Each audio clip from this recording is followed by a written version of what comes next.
Welcome back to the Investor Professor podcast. This is Dr. Ryan Peckham, and this is episode 75. On today's episode, we're going to talk about the top 5 money habits that you can implement to help put yourself on a track for financial independence and safety, and really just kind of solidify yourself financially. These are things that you can implement hopefully right after you hear these, but these are kind of based on my experience and the experience of all the people that I've worked with. These are the things that you need to do, that you have to do to put yourself on track to becoming a wealthy individual, which I know is something that we all strive to do. So without further ado, let's get on it. Get your mind right. Let's get to work.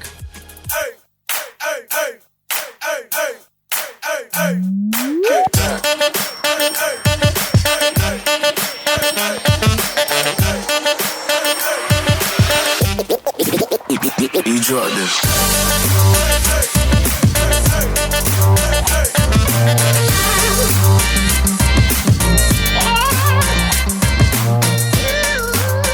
Well, welcome back to the show, everybody. I hope you've had a good weekend with your family and friends, a great Thanksgiving break, some time to reflect on the things that we're thankful for. And so I appreciate you being here. And so today I wanted to come up with the top 5 list of things you need to do to become financially independent, and some things that are not, easy to implement, maybe harder to stay consistent about, but just some kind of things that have been on my mind.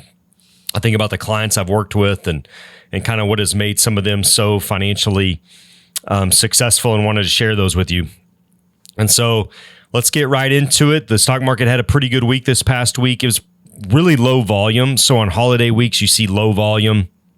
You always kind of want to check on that, but we'll see what happens this coming week. If the market rally continues, we've kind of had what we call a Santa Claus rally. So the numbers will come up.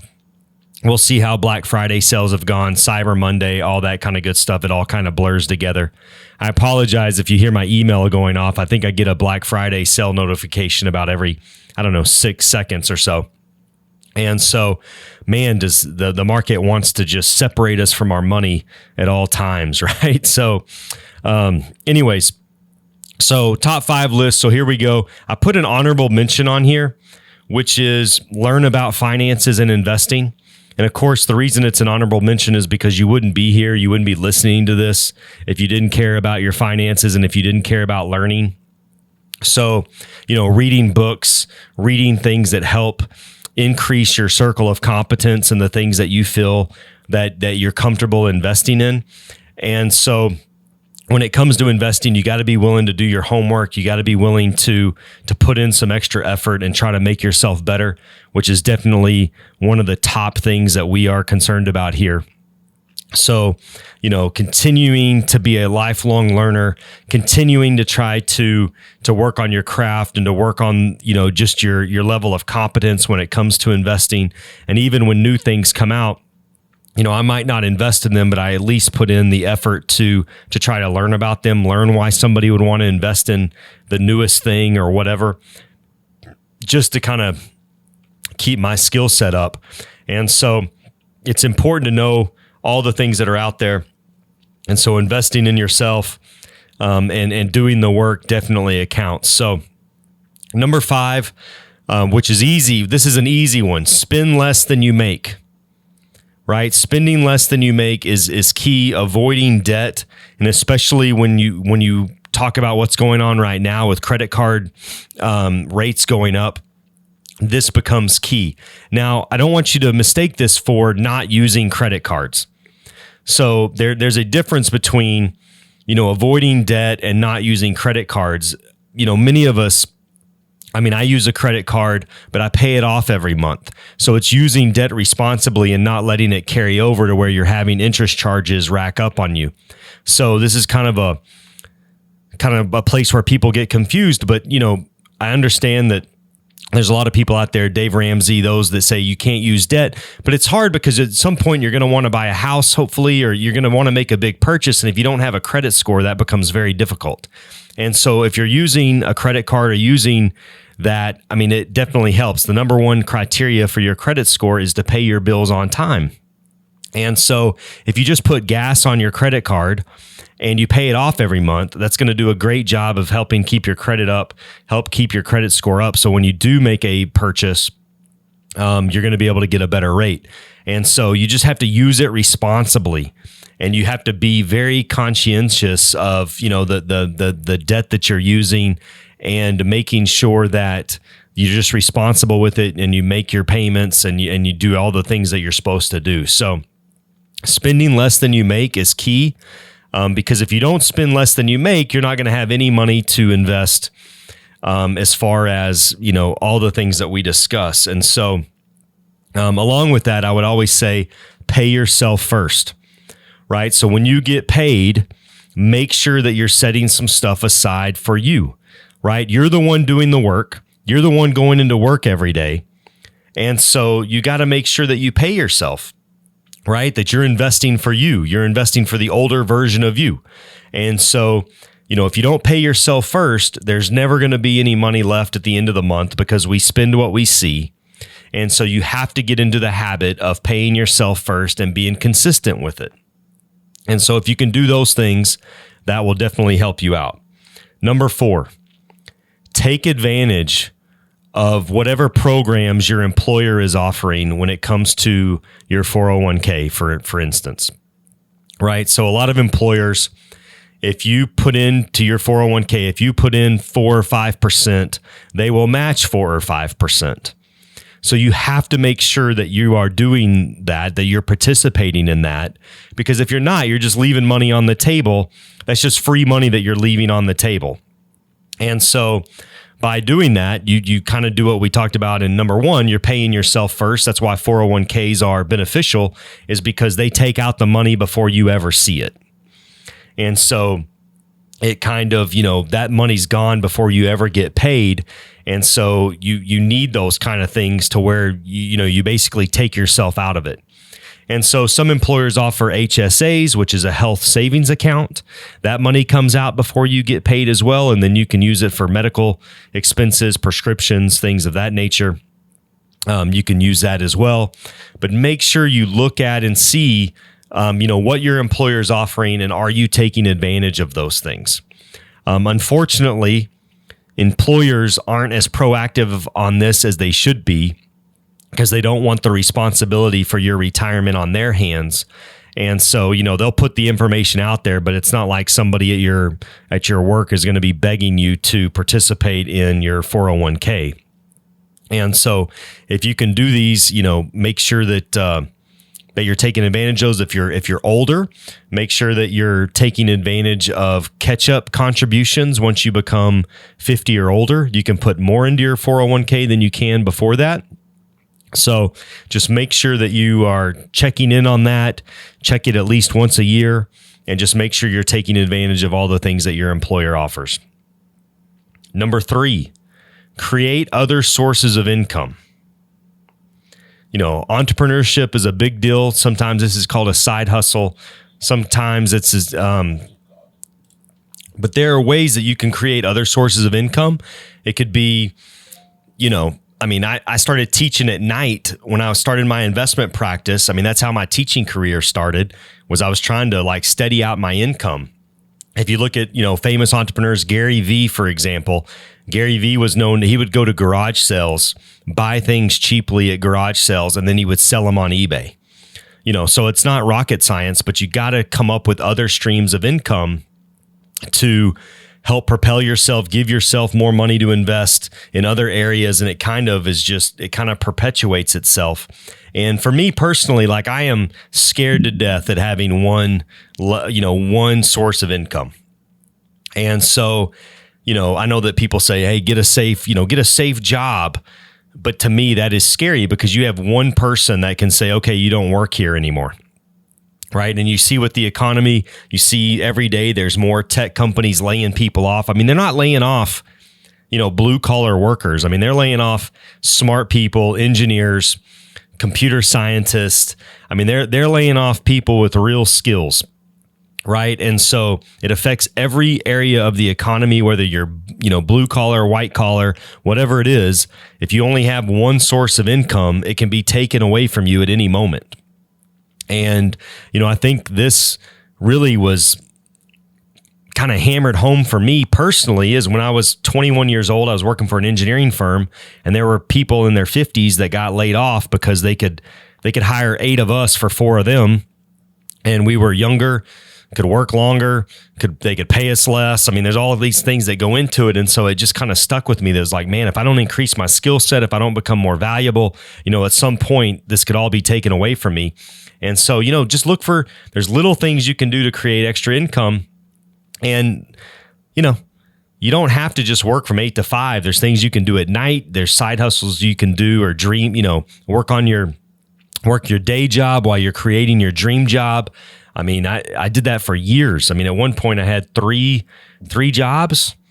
I think, I still have a ton of different things going on. I feel better when I'm busy. And so, you got to be able to create other streams of income so it creates more disposable income, more money to invest. And then also, it's hard to spend money if you're working. It's just the fact of the matter.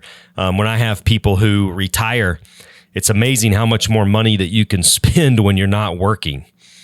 So I've had some of the financial plans that I've created for people that all of a sudden, when they retire, they don't, those financial plans go out the window because maybe their spending goes up a lot more because we didn't factor in how much they would spend, or we didn't expect them to spend so much when they're retired. So, staying busy's not necessarily a bad thing. All right. Number 2, what's your why? Why do you do what you do? Why do you want to become wealthy? What is driving you? Now, for me, number 1, it's always been about taking care of my family. I feel like I have a gift in this area when it comes to money, finances. I have the ability to help other people, to be able to, finances stress a lot of people out. I feel like I have a kind of a gift when it comes to being able to handle this level of stress and not letting it worry me. And I enjoy taking care of other people's families and doing what I can to kind of relieve that burden from people. But also I'm very driven by just the freedom that it possesses, like that it creates. I enjoy the financial freedom of being able to create my days. I've heard one time, if you don't create your day, somebody else will create it for you. Right. So if you're not making your dreams come true, you're going to be making somebody else's dreams come true, whether it's a boss or whatever.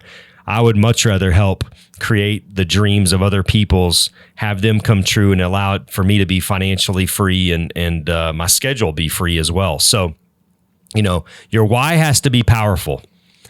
Your why has to be powerful because when times get tough, you have to be able to draw on something, and motivation isn't going to be enough. So your why has to be more powerful than you, and it has to be something that you can reach into and dig deep when times are not going well.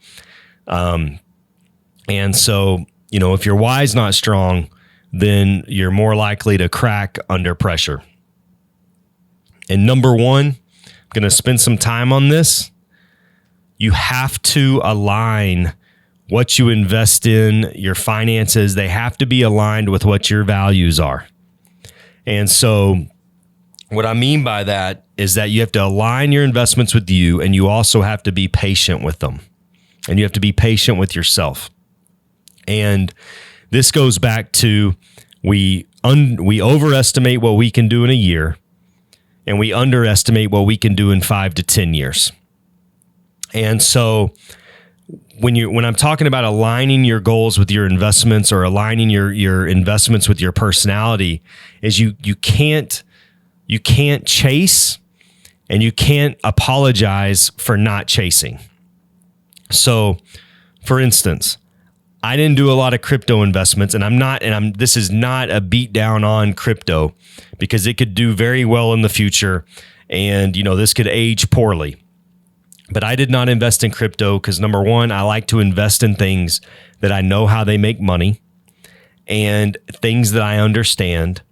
And crypto is outside of my circle of competence, and I just did not want to get involved in that. It's the same thing. Like, I could, instead of using crypto, I could use biotech stocks, right? I don't have a history, or I don't have an education in medicine. And I'm not talking about like Eli Lilly and Johnson & Johnson. I understand those. But I'm talking about biotech companies that are working on something. I don't understand the medicine behind it, the science behind it. And so I just choose to really kind of steer clear of that. And a lot of times those stocks can be like lottery tickets. They get a patent, they go up 50%. They don't get the patent, they drop 50%. I just choose to kind of steer clear of those. And so you have to align your investments with your personality, because if you do that, patience will be easier for you to practice, right? So, I read another article this week that showed that it's crazy because before computer trading, let's talk about 1990, the average investment in a portfolio, and I've said this before, the average investment in a portfolio was 5 to 6 years is how long the average person held that investment. And today it's less than 6 months. And so we've seen the patience just completely collapse because we're able to trade so easily and so frequently, which, you have to think about at some point. It's okay. Like I always read about and learn about different investments that are out there, whether it's real estate or crypto or just different. There's always things that pop up and I want to be aware of those. But I also know what my investment style is. And I lean into that because I know that the number one thing I need to do is be patient. And so if you're always bouncing around from investment idea to investment idea, and you go from Forex to crypto to stocks to bonds to real estate to whatever, at some point you have to plant your feet, right? At some point you have to plant your feet. And this isn't just for investing. This is like a career, a community that you're involved in. At some point you have to plant your feet and say, okay, this is where I'm going to grow my tree, right? Because, the best time to plant a tree was 20 years ago. And you at some point you have to say, okay, I've learned as much as I can learn about all these. At some point I got to make a decision because, we've seen people, we have friends, we know people that have worked in this career for 3 years. Then they moved to this career for 3 years. Now this thing's hot over here. I'm going to move over here. I'm going to do this for a couple years. And they never build up any traction because they never planted their feet. And the same thing goes for your investment portfolio. You can bounce around and you can do a little bit of investment here and here and here and here. But at the end of the day, somebody who just invested in Coca-Cola for 35 years and bought shares every month is going to outperform you because at least they were consistent, they were steady, and they planted their feet. And it's the same. And that'll be the same 30 years from now. And so at some point you got to plant your feet, and if you align your investments to your personality and the way that you want to invest, you will do better. And so, you have to really self-reflect, think about what kind of investments do you like and not like? What is your risk tolerance? What are you risk averse? Things like that. And by the way, we're all pretty bad at determining that because when times get bad, that's when you really get to find out, if you're worried about your investments or not. But do the best job that you possibly can. Work with somebody.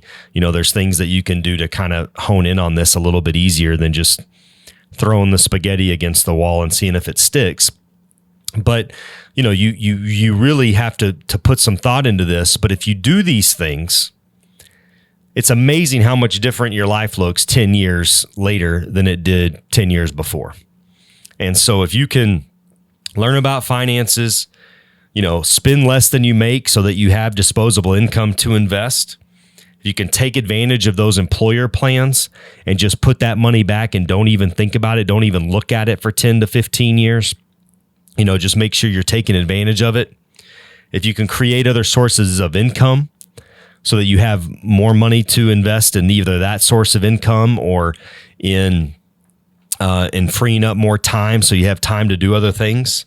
If you find out what your why is and you can use that to help be your compass when things are not doing well. But you keep the faith that if you do the habits that you're doing, that things will work out in your favor. And if you can align investments to your personality and stick with them, because the consistency is where the magic happens and you start building momentum, that is all key to help put you on a path for financial independence. And if you can do that for a number of years, your life looks different, your family's life looks different, your children's life looks different, and your grandkids' life looks different. So it does matter. It's bigger than you. It's for all the people that, all the stakeholders in your life. It makes a big difference. And so, put some thought into it. We're about to start a new year, thank goodness, in the stock market wise. So December comes around, you start thinking about your goals for 2023.